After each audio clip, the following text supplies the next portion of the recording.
Good Monday afternoon, and thank you for joining us on KARE 11 News Now. I'm Rena Sardanopoulos. This afternoon, we do have some great news for air travelers. The FAA has lifted its emergency flight reductions at the nation's busiest airports. It comes after a much better weekend for flyers, after weeks of flight delays and cancellations due, of course, to the government shutdown. NBC's Maggie Vespa reports on the latest developments.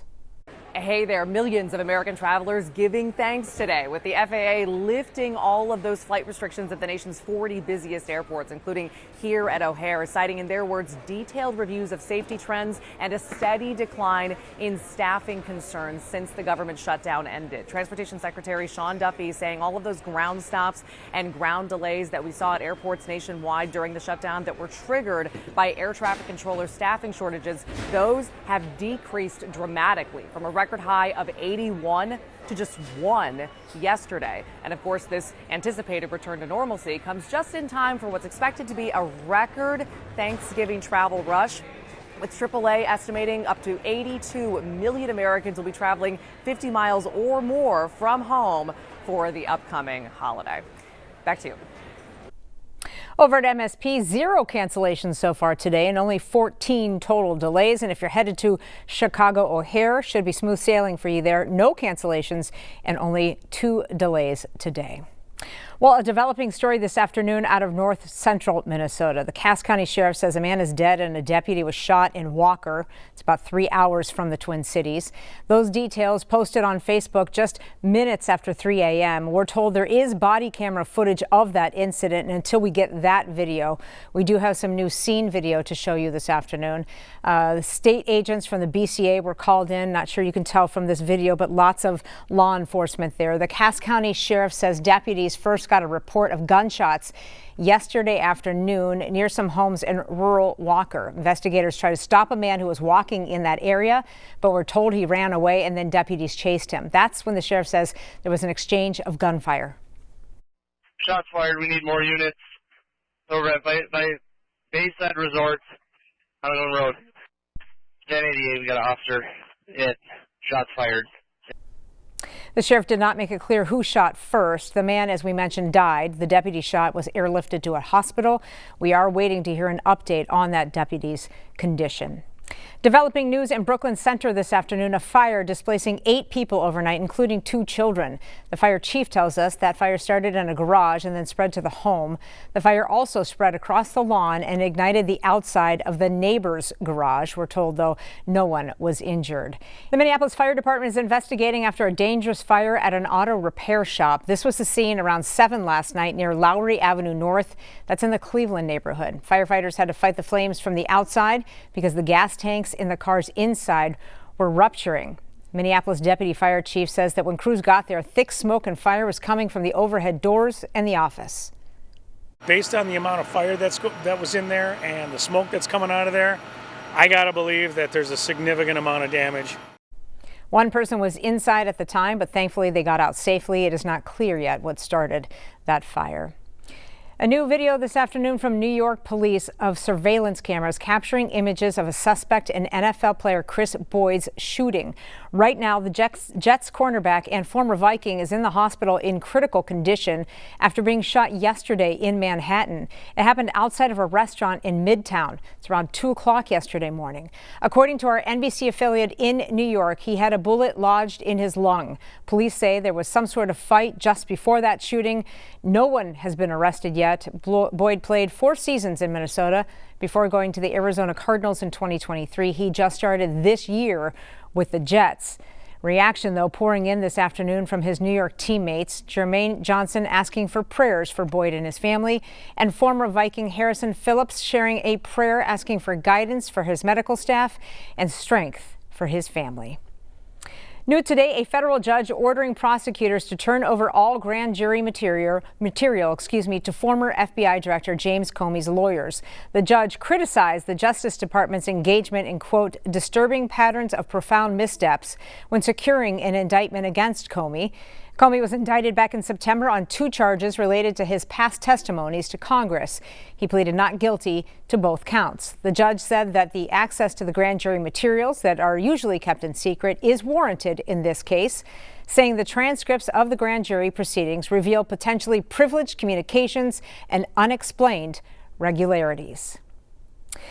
An unexpected reversal coming from the White House overnight. President Donald Trump now calling on House Republicans to vote to release the Epstein files. According to the president, he has, quote, nothing to hide surrounding the late convicted sex offender. NBC's Alice Barr is breaking down the latest details from D.C. As the House prepares for a vote this week aimed at forcing the release of the Jeffrey Epstein files, President Trump changing course overnight, posting Republicans should vote to release the files because we have nothing to hide. The president has long opposed the push that he's called a hoax by Democrats. They're using Jeffrey Epstein as a deflection from the tremendous success that we're having as a party. While also condemning Republicans who back the bill, including Congresswoman Marjorie Taylor Greene, a longtime ally. She says she's faced threats after his recent criticism. Marjorie Taylor Greene, I don't think her life is in danger.